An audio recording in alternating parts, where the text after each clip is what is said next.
हरिओम। हम लोगों ने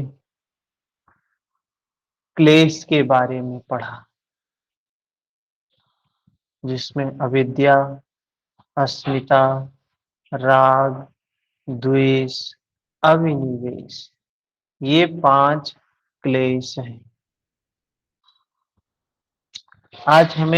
हम आज भागवत ऐसे रामचरितमानस सुन रहे थे, तो उसमें एक रामचरितमानस का एक दोहा मिलता है, हमें चौपाई मिलती है। जब भगवान राम जनकपुर पहुंचते हैं अपने गुरु के साथ में, विश्वामित्र जी के साथ में जब जनकपुर पहुंचते हैं, तो उस समय गोस्वामी तुलसीदास जी लिखते हैं, पुर नर नारी सुभग सुचि संता। तो हमें ध्यान में आया ये सूत्र, एक जो पहला सूत्र है योग का, महर्षि पतंजलि ने बताया, अथ योगानुशासनम। क्या है योग? तो योग तो वृत्ति की निरोध करने की प्रक्रिया है, जिसको भगवान कृष्ण ने कहा यज्ञ है, जिसको कहा निष्काम कर्म है। तो कह रहे योग अनुशासनम। महर्षि पतंजलि ने कहा कर रहा हूं, किसका अनु कर रहा हूं? जो शासन, जो शिक्षा समाज में जन जन में थी। हमने ये व्याख्या समझा था। तो जब आज ये रामचरितमानस की ये चौपाई हमने देखा कि पूर्व उस जनकपुर के जितने भी नर नारी थे, सुभग मतलब सुंदर थे, सुचि मतलब चित्त से निर्मल थे, पवित्र थे। अंदर सुभग मतलब बाहर से भी सुंदर थे, सुचि का मतलब भीतर से भी सुंदर थे, पवित्र थे, संत थे। पुर नर नारी सुभग सुचि संता, धर्मशील ज्ञानी गुणवंता। लेखा जी हरिओम। क्या थे वो लोग? धर्मशील थे, ज्ञानी थे, गुणवंता थे। तो कितनी बड़ी बात कही है। तो हम लोग सोचते हैं क्या वाकई में लोग योग को धारण करने वाले थे? तो इस चौपाई से ये हमें प्रमाण मिलता है कि उस समय भगवान राम के समय में गोस्वामी तुलसीदास जी कहते हैं कि जनकपुर के जो नर थे, नारी थे, वे सभी धर्मशील थे, धर्म को धारण करने वाले थे। धर्म क्या है? यही यम नियम। और क्या है? चित्त की निर्मलता धर्म है। तो उस समय के लोगों का चित्त बिल्कुल निर्मल हुआ करता था, शील समाधि यम नियम में पुष्ट हुआ करते थे, संत थे सब। ये नहीं कह रहे सिर्फ नर, नारी भी, उस जनकपुर के नर नारी दोनों ही सुंदर भी हैं और सुचि चित्त निर्मल वाले चित्त वाले हैं। दोनों अंदर और बाहर दोनों एक जैसे हैं। कहा संता, संत है।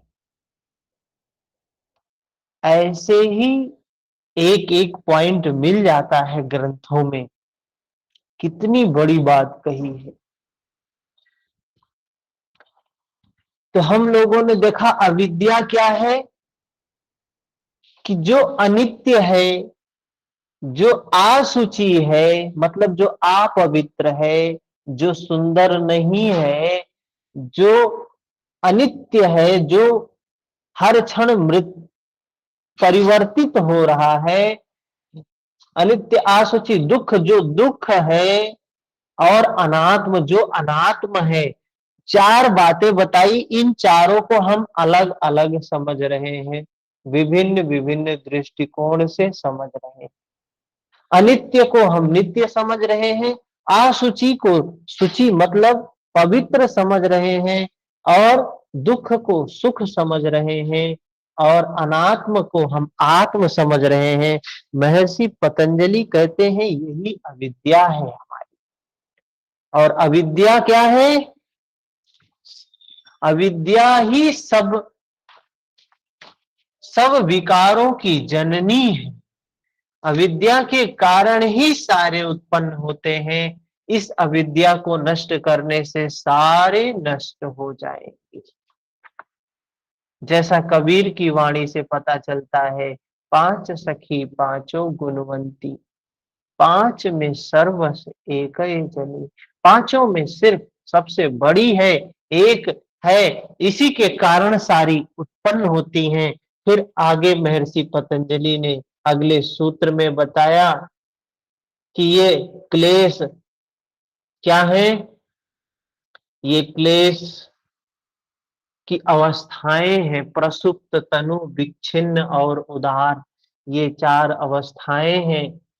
फिर अविद्या अस्मिता के बारे में देखा, दृक् शक्ति और दर्शन शक्ति। दृक् शक्ति और दर्शन शक्ति दोनों का एक सा हो जाना, एक सा प्रतीत होना, क्या है ये? अस्मिता है।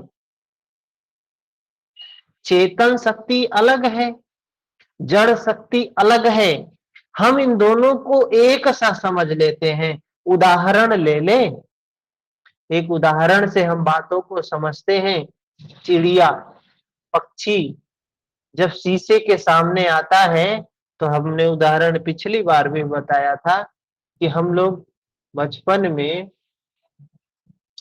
कच्चे मकान हुआ करते थे। पहले के समय में गांव में कच्चे मकान हुआ करते थे। तो अभी भी होते होंगे कहीं कहीं, भी ज्यादा तो नहीं रह गया। तो अभी भी, लेकिन ये जो शीशे, घर में तो सबके शीशे लगे हुए हैं। हाँ, ये है कि अब गौरैया जो चिड़िया होती है, अब उतना नहीं दिखाई देती है जितना पहले दिखाई देती। तो क्या होता था ना, शीशा घर में रखा है, और गौरैया चिड़िया जो होती हैं, वे आती थी और शीशे में देखती थी।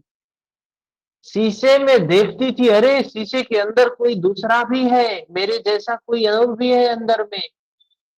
तो विवेक तो होता नहीं था बेचारों, बेचारी जो चिड़िया है, उनके पास विवेक कहाँ? विवेक तो सिर्फ मनुष्य के पास है।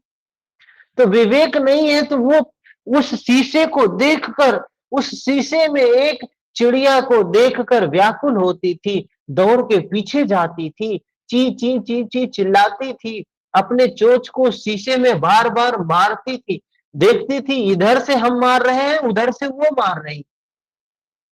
वो जितना मारती थी उधर से भी उतना ही प्रतिबिंब है। वो तो प्रतिबिंब है, शीशा तो प्रतिबिंब है।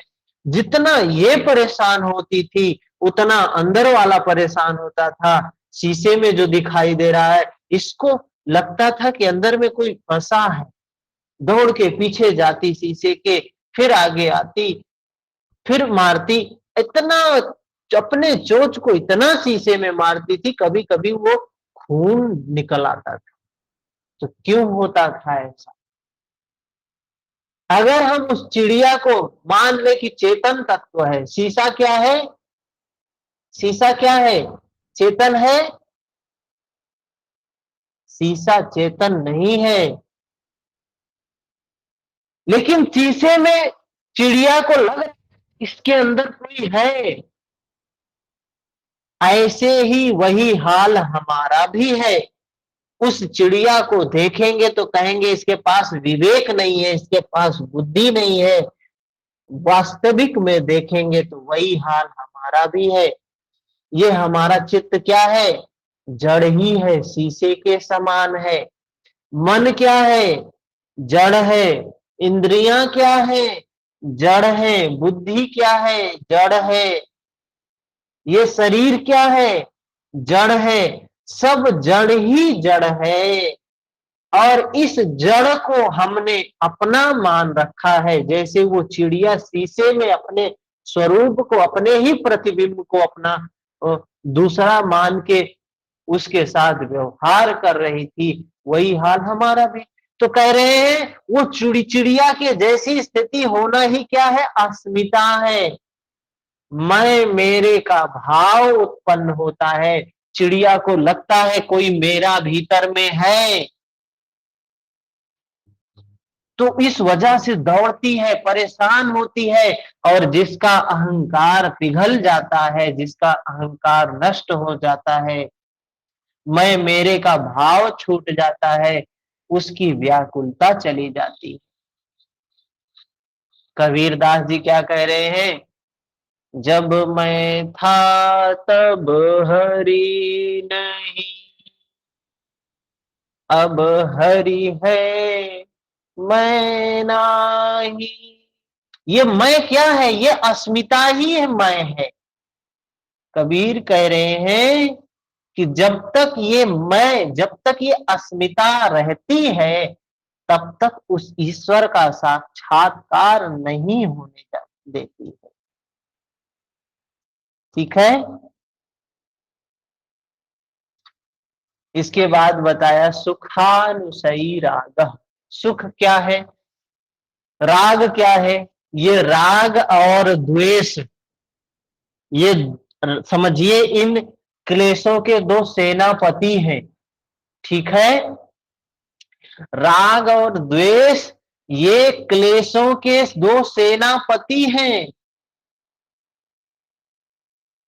और इन दोनों काम काहे करते हैं, अविद्या के कारण ही ये क्रियाशील होते हैं। अविद्या जैसे ही समाप्त होगी ना, तो ये राग और द्वेष दोनों नहीं होंगे। अब थोड़ा मैकेनिज्म इनका समझिए कैसे होता है। महर्षि पतंजलि ने क्या बताया है, तृष्णा का अभाव करना है, तृष्णा से वैराग्य करना है, यही बताया है महर्षि पतंजलि ने, कि हमें तृष्णा नहीं जगानी है। क्या बताया, दृष्टानुश्रविक विषय वितृष्णस्य, वितृष्णा मतलब तृष्णा से रहित होना ही हमें वैराग्य बताया है। तो जब हम, अब बात आती है तृष्णा नहीं जगाना है, तो कहां तृष्णा नहीं जगाना है, गीता में भी आज सुबह ही देखा, तृष्णा नहीं जगाना है, किस पर नहीं जगाना है, वेदनाओं के प्रति।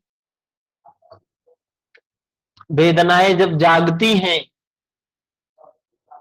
तो वो वेदनाओं के प्रति हमें समता में रहना है, प्रज्ञा में, प्रत्यक्ष ज्ञान में, और संप्रज्ञात के साथ में रहना है। तो कैसे रहेंगे हम, जब प्रज्ञा रहेगी, जब होश रहेगी, और ये रहेगा कि तृष्णा नहीं जागनी चाहिए। किसकी तृष्णा जागती है ये बताइए, तृष्णा हमारे मन में किस चीज के लिए जागती है। ऊपर ऊपर से तो लगता है किसी वस्तु के प्रति तृष्णा जागी है, किसी व्यक्ति के प्रति तृष्णा जागी है, किसी स्थिति परिस्थिति के प्रति तृष्णा जागी है, लेकिन जानते हैं मूल रूप में जाकर देखेंगे तो तृष्णा सिर्फ दो ही के प्रति जागती है, या तो सुख की तृष्णा जागती है, या दूसरी जो तृष्णा जागती है दुख से मुक्त होने की तृष्णा जागती है, या तो सुख प्राप्त करने की तृष्णा जागती है, या तो दुख से मुक्त होने की तृष्णा जागती है। अब उसमें वो निमित्त बन जाता है, कोई व्यक्ति, कोई वस्तु, कोई परिस्थिति, वो तो सिर्फ निमित्त हो जाते हैं, लेकिन तृष्णा सिर्फ दो ही जागती है, या तो दुख से मुक्त होने की तृष्णा, या तो सुख के प्राप्ति की तृष्णा। कहते हैं हमें, जब हम साधना में, ध्यान में, भजन में होते हैं, तो हमें दोनों तृष्णा से क्या करना चाहिए, परहेज करना चाहिए। तो जो अनित्य है उसको अनित्य जानना है, जो असुचि है उसको असुचि जानना है, जिसको दुख है उसको दुख जानना है, जो अनात्म है उसको अनात्म जानना है। तृष्णा, राग और द्वेष नहीं पैदा करना है, तो धीरे धीरे हमारे विकार खुलते चले जाते हैं। इसके बाद बताया अभिनिवेश। स्वर सवाही विदुषो अपि तथारूढ़ो अभिनिवेशः। अभिनिवेश के बारे में लोगों का कहना है कि मृत्यु का भय होता है अभिनिवेश, लेकिन ये बिल्कुल गलत बात है। हो सकता है मूढ़ व्यक्तियों में तो हो सकता है मृत्यु का भय, लेकिन महर्षि पतंजलि ने एक शब्द यहां प्रयोग किया है, स्वर सवाही विदुषो अपि तथारूढ़ो अभिनिवेशा। महर्षि महर्षि पतंजलि कह रहे हैं विदुषो, जो मूढ़ों की भांति विवेकशील पुरुषों में भी होता है, लेकिन विवेकशील जो पुरुष होता है ना, उसके अंदर मृत्यु का भय समाप्त हो गया होता है। उसके अंदर मृत्यु का भय नहीं रहता है। क्यों नहीं होता है? कि विवेक मतलब होश है, प्रज्ञा है, और जिसके जिसके अंदर विवेक जागता है वो देखता है सच्चाई को। कौन सी सच्चाई को देखता है? वो उस सत्य को देखने लगता है कि ये शरीर तो मृत्यु धर्मा है, ये इंद्रियां तो जड़ है, ये बुद्धि तो जड़ है, ये मन तो जड़ है, ये सब कुछ प्रकृति में परिवर्तनशील है, हर क्षण परिवर्तन हो रहा, परिवर्तन हो रहा, परिवर्तन हो रहा है, कोई भी चीज स्थायी नहीं है। इसलिए उसके लिए वो दुखी नहीं होता है, व्याकुल नहीं होता है। तो क्या है जो ये विद्वानों को, विवेकशील पुरुषों को भी परेशान करता है? तो कह रहे हैं जो स्वभाव से चला आ रहा है। क्या स्वभाव से चला आ रहा है? स्वभाव से क्या हो रहा है? स्वर सवाही, स्वर सवाही, जो परंपरागत स्वभाव से चला आ रहा है। क्या स्वभाव है? स्वभाव एक संस्कार से दूसरा संस्कार जन्म होता है, दूसरे संस्कार से तीसरे संस्कार का जन्म होता है। जैसे हमने बताया उदाहरण, एक आम का पेड़ बैठाया, एक आम के पेड़ से क्या होता है? हजारों फल आते हैं। उस हजारों फल से नए पेड़ कुछ तैयार हो जाते हैं। तो जो नए पेड़ तैयार होते हैं उससे नया शरीर प्राप्त हो गया। जो नया शरीर प्राप्त हुआ है, भले नया शरीर है, लेकिन उसमें कुछ न कुछ अंश पहले पेड़ का है, पिछले पेड़ का है। तो कह रहे हैं ये स्वर सवाही, ये बहता हुआ आ रहा है प्रकृति में, कि जो कुछ भी होता है उसका कोई न कोई कारण होता है, और वो पीछा छोड़ता नहीं है। बिना कारण के कुछ नहीं होता है प्रकृति में। और ये जो पूर्व निवास है, जहां से उद्गम हुआ है, उसके प्रति ममत्व होता है। ये ममत्व कह रहे हैं, ये उसके प्रति आसक्ति ही क्या है? उसके प्रति आसक्ति ही कह रहे हैं महर्षि पतंजलि, अभिनिवेश है। तो हमने 5 क्लेशों को देखा। ये 5 क्लेश हैं। अब बात आती है, महर्षि पतंजलि यहां साधन पाद की बात कर रहे हैं। सभी को स्पष्ट है, पीछे उन्होंने सार रूप में बात बताया था, यहां साधन बता रहे हैं। तो सबसे पहले बताया कि साधन की शुरुआत कहां से होती है। तप, स्वाध्याय, ईश्वर प्रणिधान, इन 3 चीजों से साधन की शुरुआत होती है, साधना की शुरुआत होती है। फिर बताया इसमें 3, ये 5 बड़े बड़े दुश्मन हैं।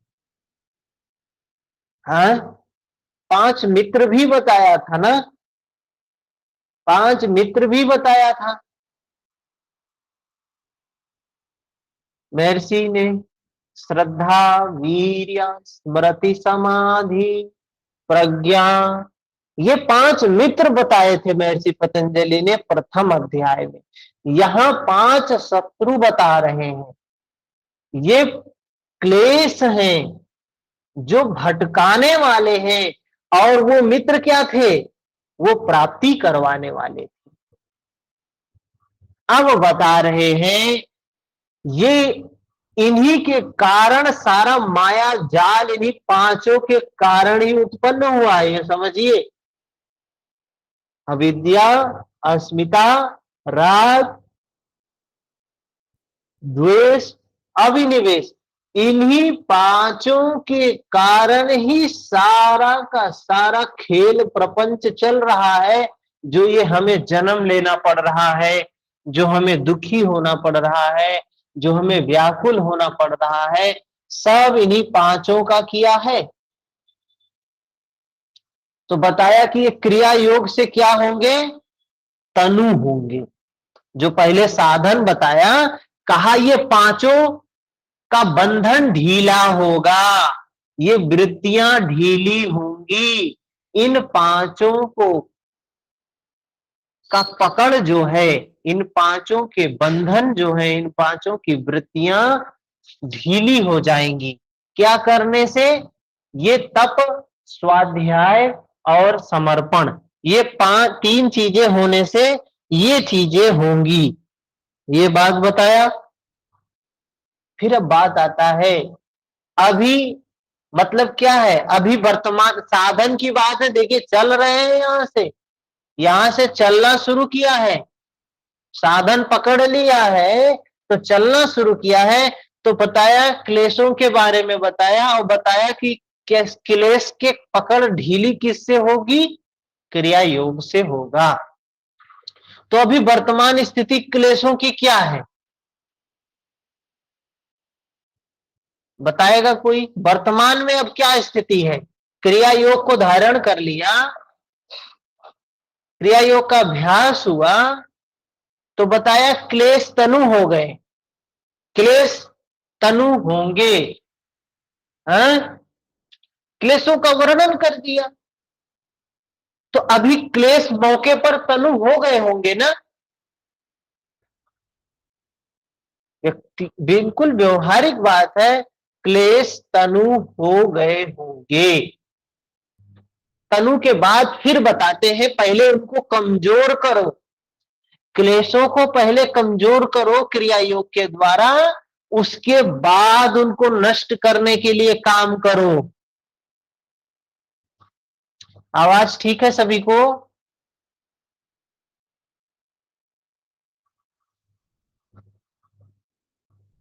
जी सर।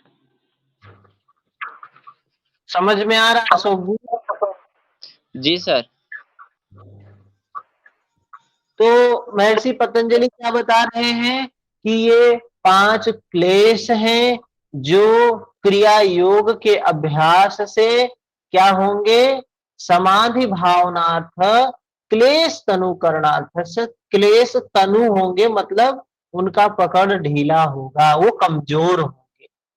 अब यहां तक बताया, फिर क्लेशों के बारे में बता दिया। अब इसके बाद बताते हैं, जो क्लेश कमजोर कर दिए गए हैं, जो क्लेश क्या हुए हैं? अभी कमजोर हुए हैं ना, उन्हीं के लिए आगे बताते हैं।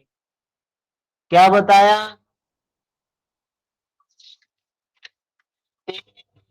प्रति प्रसौहेया सूक्ष्मा। ते का मतलब वे मतलब क्या हुआ? वे का मतलब क्या कह रहे हैं?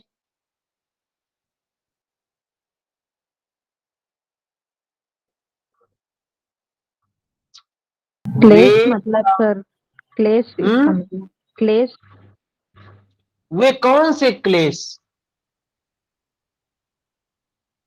वे कौन से क्लेश? तनु किए हुए क्लेश, कमजोर किए हुए क्लेश।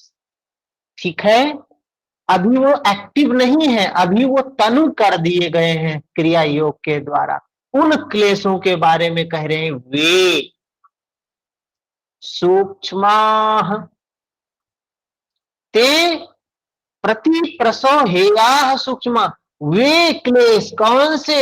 सूक्ष्म, जो सूक्ष्म अवस्था को प्राप्त हो गए हैं, जो तनु हो गए हैं, उनको कह रहे हैं क्या करने योग्य है?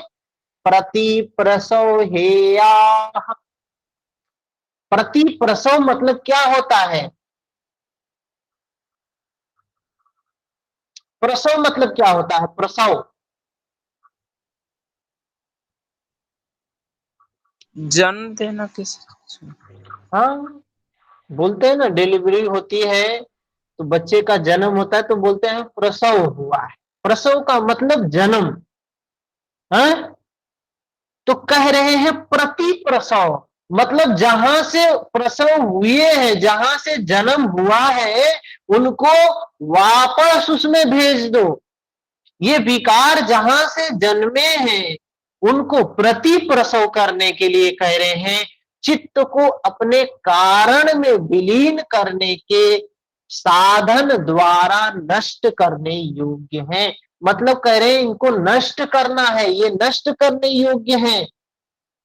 तो जो क्रिया योग से सूक्ष्म अवस्था को प्राप्त हुए क्लेश, जो ये क्लेश क्या है? आत्म पथ के विरोधी हैं, विकारों को कह रहे हैं प्रसव अर्थात उत्पन्न करने वाले हैं, इसलिए हेयाह नष्ट करने योग्य हैं।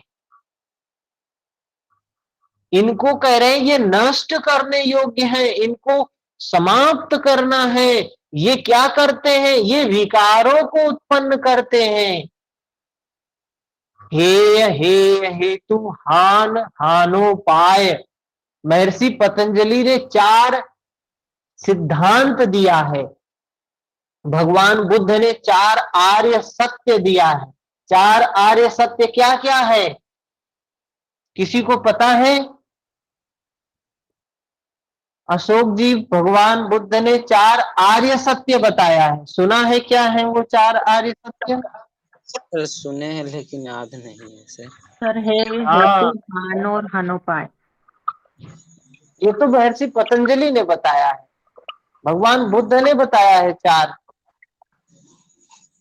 सर दुख, दुख समुदाय और वो वाला। हाँ, वही दुख है। पहला सत्य तो भगवान बुद्ध ने यही कहा, दुख है। दूसरा सत्य बताया, दुख का कारण है, और दुख मुक्ति की अवस्था भी है, दुख मुक्ति का उपाय भी है। ये 4 सत्य हैं, आर्य सत्य इनको बताया। और वही चारों को महर्षि पतंजलि ने नाम दिया हेय। हेय का मतलब दुख,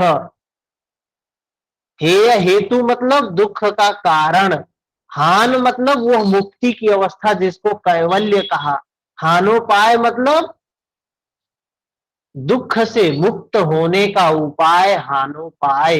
ये 4 सिद्धांत इन्होंने दिया। हमारा मेडिकल साइंस कैसे काम करता है? बीमारी है, पहला तो यही है कि वो किसी चीज, कोई व्यक्ति उसके पास आता है तो वो जानता है कि बीमारी है। बीमारी जानेगा ही नहीं बीमारी है तो क्या इलाज करेगा? पहले तो यही जानता है कि इसको बीमारी है। दूसरा दूसरा काम क्या है? बीमारी का कारण क्या है? जैसे आयुर्वेद में, एलोपैथी में तो नहीं होता है, लेकिन आयुर्वेद में होता है। आयुर्वेद में हम देखते हैं कि इस व्यक्ति को हेडेक है, सिर में दर्द हो रहा है, ये बीमारी है। इस बीमारी का कारण क्या है?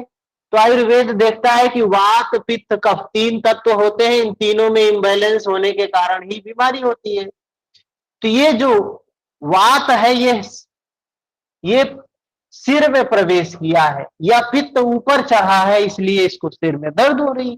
तो ये पित्त के शमन के लिए क्या करता है? दवा देता है। तो दुख का कारण समझता है क्या है? अच्छा, इसके सिर में दर्द हो रहा है, क्यों? क्योंकि पित्त जो है कफ के एरिया में प्रवेश किया है, तो दवा दिया उसने। तो दुख का कारण समझ में आए, जब तक डॉक्टर को दुख का कारण नहीं समझ में आएगा तब तक इलाज क्या करेगा, वो बेचारा कुछ नहीं कर सकता है। और दुख, उसके बाद तीसरी चीज भी डॉक्टर को पता होनी चाहिए। क्या पता होनी चाहिए? कि का हम निवारण कर। हमारे शरीर में जब हम स्वस्थ होते हैं तो कितना तत्व कितना कितना होता है।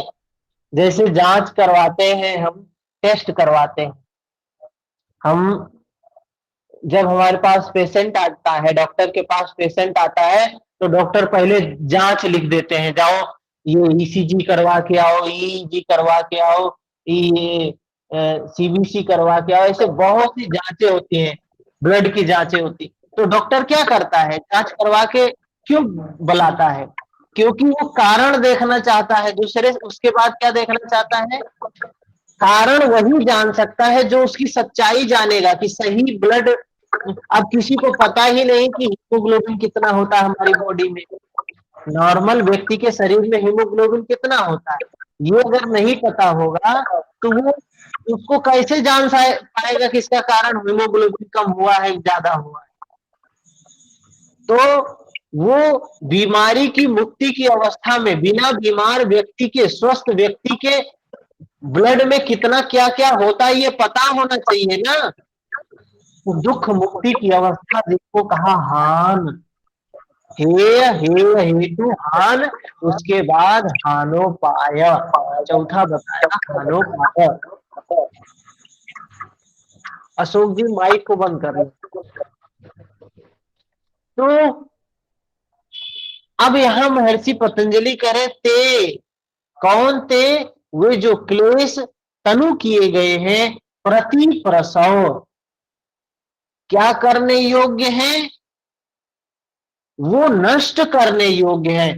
प्रसव का मतलब जन्म और प्रति प्रसव का मतलब नष्ट करने योग्य है। जन्म का उल्टा होगा प्रति प्रसव। तो प्रति प्रसव मतलब नष्ट करने योग्य है। क्यों नष्ट करने योग्य है? हे आह, नष्ट करने योग्य है क्योंकि वो हेय है, दुख है, दुख के दुख का दुख देने वाले हैं हे आह। लेखा जी कुछ कहना है? भैया, हाँ भैया, ये प्रति प्रसव है या मतलब सर दो तरीके से है ये, कि एक तो आपने बताया जैसे कि उनको सूक्ष्म कर दो, है ना, फिर सूक्ष्म करके क्लेश को इतना क्षीण कमजोर कर दो, सूक्ष्म कर दो ताकि उनको दग्ध कर सके या उनको उनका अंत वो तो कर तनु सके। बताया क्रिया योग से होगा, वो तो क्रिया योग से हाँ होगा। हाँ, और इसका अर्थ यहाँ ये भी निकल सकता है कि प्रति प्रसव है या मतलब उनको जन्म ही ना हो, जन्म से पूर्व ही, मतलब पैदा होने से पहले ही उनकी मृत्यु कर दे, मतलब उनको जन्मने ना दे, पनपने ना दे, पहले ही उनको वो क्लेश कर तो दे। है ना, क्लेश तो है, उन्होंने, वो हमारे भीतर है, उन्हीं के कारण तो जन्म हुआ हमारा। हम्म। वो तो है, अब उनको नष्ट करना, पहले तो कमजोर किया, फिर कह रहे हैं उन प्रसव का मतलब होता है जन्म देना, हम्म। और प्रति प्रसव मतलब होता है नष्ट करना, मतलब मृत्यु का समझ सकते हैं। जन्म का उल्टा क्या होगा? मृत्यु होगी। हम्म। जन्म का उल्टा होगा नाश करना। तो कह रहे हैं क्रिया योग से जो सूक्ष्म अवस्था को प्राप्त वे क्लेश हैं, वो आत्म पथ के विरोधी हैं। उनको मतलब इसमें इसमें पैदा तो हो गए हैं, है ना, प्रसव तो हम्म हो गया है, उनके बाद में उनका प्रति प्रसव मतलब पैदा होते ही वो अब उनका उनको अंत नष्ट करना। करना कह रहे हैं, वो नष्ट करने योग्य हैं। उत्पन्न, ये क्या उत्पन्न करते हैं? विकार को उत्पन्न करते हैं। इसलिए महर्षि पतंजलि कह रहे हे आह, नष्ट करने योग्य हैं। और भैया, ये तो देखो, किताब की बात अपनी जगह है, और वास्तविकता में हमें पता चलता है कि हमारे अंदर कोई दोष है और हमें उसको दूर करना है। अगर हम निरंतर उसके प्रयास में लगे रहते हैं तो वो दूर होता है या क्षीण होता है ना? लेकिन उसका अंत कैसे हो पाएगा? जैसे किसी को क्रोध बहुत आता है और उसको पता भी चल गया कि मुझे क्रोध आता है और वो उसको अपनी कमी को दूर करना चाहेगा, वो उसके ऊपर काम करेगा तो थोड़े टाइम तो रह पाएगा या कंटिन्यूअसली उसपे वर्क करेगा तभी वो चीज़ उसकी या कमी उसकी दूर हो बिल्कुल पाएगी, वो बिल्कुल क्षीण हो होता पाएगी। है, लेकिन बिल्कुल दूर होता है। भैया जानते फिर हैं थोड़ा-सा भी अगर गैप आ गया तो वो तुरंत बढ़ जाते हैं ये ऐसे कलेश हैं इतनी फ़ास्ट बढ़ते हैं कैंसर सेल्स की जैसे कि मतलब इनको मारना तो बहुत सही स्लो दवा प्रोसेस है। नहीं हमने खाया, सही दवा हमने नहीं लिया है, इसलिए ऐसा हो रहा है। ठीक है, अगर महर्षि पतंजलि को सही वे में समझ जाएं और इनको सिर्फ समझ के हम क्रोधों को दूर 1% भी नहीं कर सकते हैं। आप जो कह रही हैं, आपने दवा नहीं लिया, आपने सिर्फ दवा का नाम जान लिया और आप सोच रही हैं कि दवा का नाम जानने से बीमारी थोड़ी ना ठीक हो जाएगी। बीमारी को ठीक करने के लिए दवा खानी पड़ती है। कहा गया है, बिन औषध सेवन किए कहाँ रोग का अंत। जीवन में धारण करें धर्म होए फलवंत। हमने धारण तो किया नहीं, हमने धर्म को सिर्फ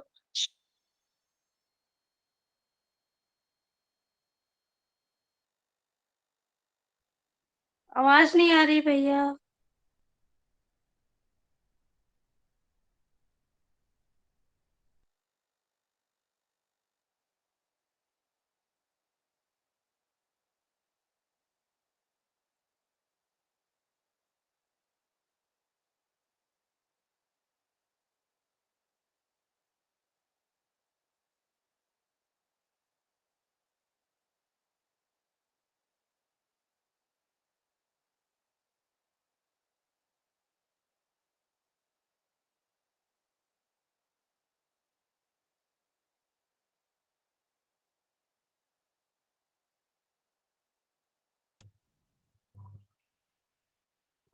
अशोक जी आवाज आ रही है?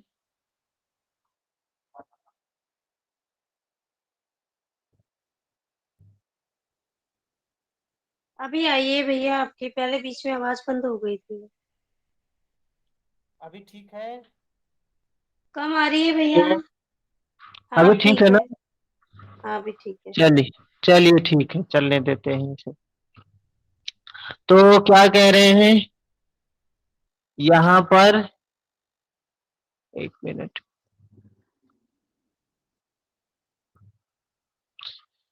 हाँ, हमने दवाई खाई नहीं, हमने सिर्फ क्या किया, दवाई का नाम जान लिया। और किसी ने कहा है, बिन औषध सेवन के कहाँ रोग का अंत। जीवन में धारण करें धर्म होए फलवंत। जब तक औषधि नहीं खाएंगे बीमारी कहाँ सही होगी। आप औषधि के बारे में खूब जानते हैं, आपको अच्छा ज्ञान है औषधि के बारे में, और औषधि का ज्ञान है, बीमारी का भी ज्ञान हो गया, तो क्या बीमारी सही हो जाएगी? जब तक खाएंगे नहीं तब तक नहीं ठीक होगी। जब तक औषधि का सेवन नहीं करेंगे तब तक रोग का अंत नहीं होगा। आप कहती हैं भी क्रोध है, क्रोध हम थोड़ा बहुत समझते हैं, जानते हैं, कुछ करते हैं तो कम होता है लेकिन फिर बढ़ जाता है। नहीं, गलत है। आपने दवा नहीं खाया, आपने सिर्फ दवा का नाम जान लिया, बीमारी का नाम जान लिया। जानने से थोड़ा सा अवेयर हो गए उसके प्रति, तो आप समझ रहे हैं हमने उसका इलाज कर दिया। नहीं, उसका इलाज नहीं हुआ है अभी। उसका इलाज होने के बाद क्रोध ऐसे गायब हो जाता है पता ही नहीं चलता है। क्रोध ऐसे गायब होता है पता ही नहीं चलता है। जैसे प्रकाश के आने पर अंधकार गायब हो जाता है, वैसे ही जब अंदर में प्रज्ञा जागती है, जब अंदर में ज्ञान जागृत होता है, अनुभूति होती है तो वो प्रकाश हमारे अंदर के क्रोध को भी समाप्त कर देता है, ईर्ष्या द्वेष दुर्भावना को भी समाप्त कर देती है। बहुत बड़ी चीज नहीं है। बहुत से लोग कहते हैं अरे ये तो योग वोग की बातें तो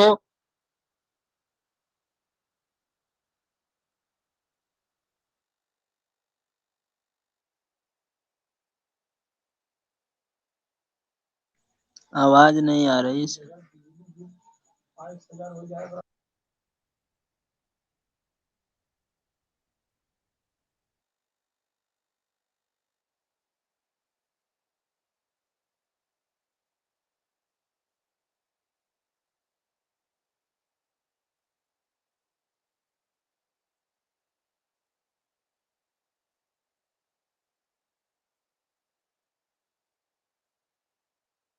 वो नहीं करना चाहिए। ऐसी बहुत सी रूढ़ियों के बारे में बता रहा था अर्जुन। हाँ सर बीच में आपकी अर्जुन आवाज ही चली गई थी, अब पता ही नहीं आपने क्या पढ़ाया। कब चली गई थी? अभी गई थी आवाज। हाँ अभी 1 मिनट पहले। अशोक जी सबके यहाँ आवाज कटी थी क्या? हाँ सर। तो हमने तो फिर भी रिपीट किया, उसके बाद भी तो रिपीट किया हमने। सर ये आपने अर्जुन का जो उदाहरण दिया उससे पहले कटी है सर। किसके लिए उदाहरण दे रहे हैं पता ही नहीं चला सर। अर्जुन भी ऐसे ही वो समझा रहा था भगवान कृष्ण को, रूढ़ियों का शिकार था वो। हाँ ऐसे ही हमारा मन भी बचने के लिए तरह तरह की का उदाहरण देता है, हमको समझाने का प्रयास करता है। ठीक है, तो जी ये विकारों को नष्ट करने के लिए महर्षि पतंजलि ने कहा ये जो सूक्ष्म किए गए तनु किए गए विकार हैं उनको क्या करना है? नष्ट करना है। याह नष्ट करने योग्य है।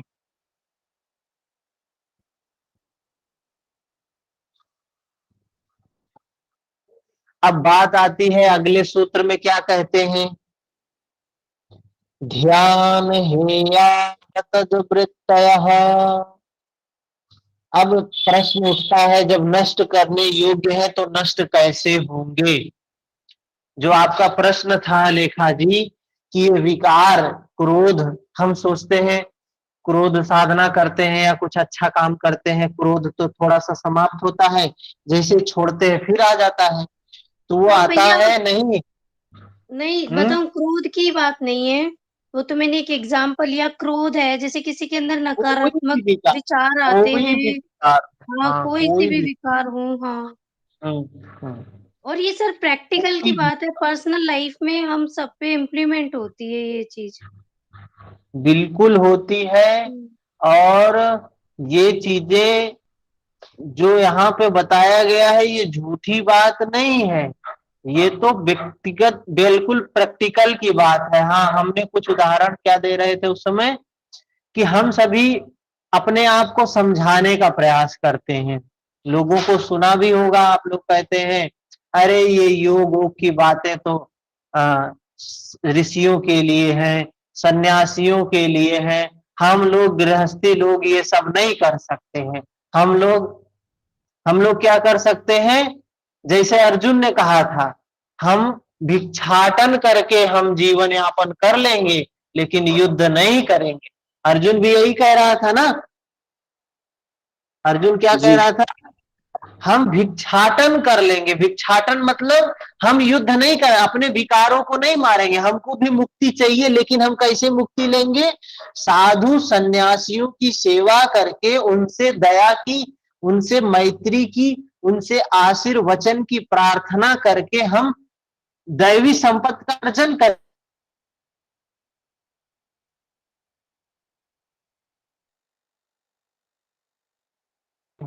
अर्जुन कह रहा था ऐसे ही हम लोग भी करते हैं। मनुष्य क्या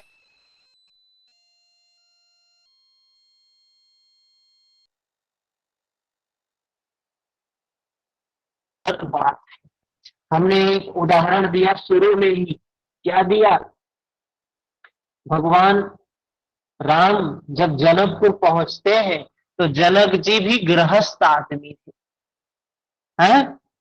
गृहस्थी थे ना, राजा थे। और दूसरी चीज, कितनी बड़ी बात बताई गोस्वामी तुलसीदास जी ने, पुर नर नारी सुभग सुचि संता धर्मशील ज्ञानी गुणवंता। मतलब उस जनकपुर के सारे नर नारी अगर एक भी नहीं होता धर्म को पालन करने वाला तो सारा नहीं कह सकते हैं, लेकिन नर नारी मतलब सारे लोग कैसे हैं? सुभग हैं, सुंदर है, शुचि है, पवित्र है, बाहर से भी भीतर से भी संत है, संता। संत नहीं कहा, संता कहा, मतलब अत्यंत निर्मल था उनका चित्त। और धर्मशील थे, ज्ञानी थे, गुणवंता थे, मतलब गुणों से भरे हुए थे, ज्ञान से भरे हुए थे, धर्म का पालन करने वाले थे। तो ये बातें महर्षि पतंजलि कह रहे हैं। क्या करना है? विकारों को नष्ट करना है। कैसे नष्ट होंगे वे विकार? वे विकार कैसे नष्ट होंगे जो कमजोर हुए हैं? तो वही बात बता रहे हैं, ध्यान हेया तद्वृत्तयः, ध्यान हेया तद्वृत्तयः, उन क्लेशों की वृत्तियां ध्यान के द्वारा नाश करने योग्य है। क्लेश से संयुक्त वृत्तियां, महर्षि पतंजलि ने योग क्या बताया है? योग की परिभाषा क्या बताई? वृत्ति निरोधा। कहा वृत्ति निरोध ही क्या है? योग है। वृत्ति निरोध ही जब योग है तो वृत्तियां क्या है? ये क्लेशों से उत्पन्न होती हैं। तो कह रहे हैं क्लेशों की समाप्ति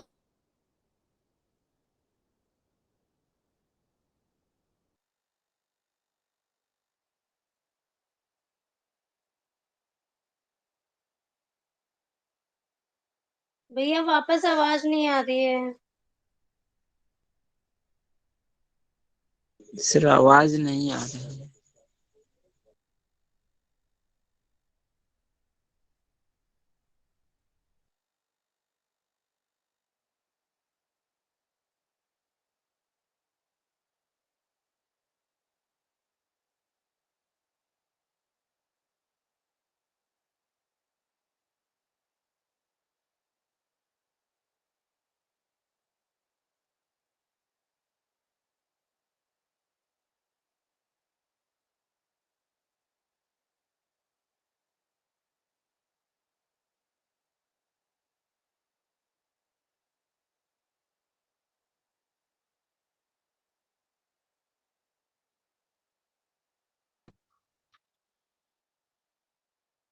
नो आइस, सबको आइस नहीं है।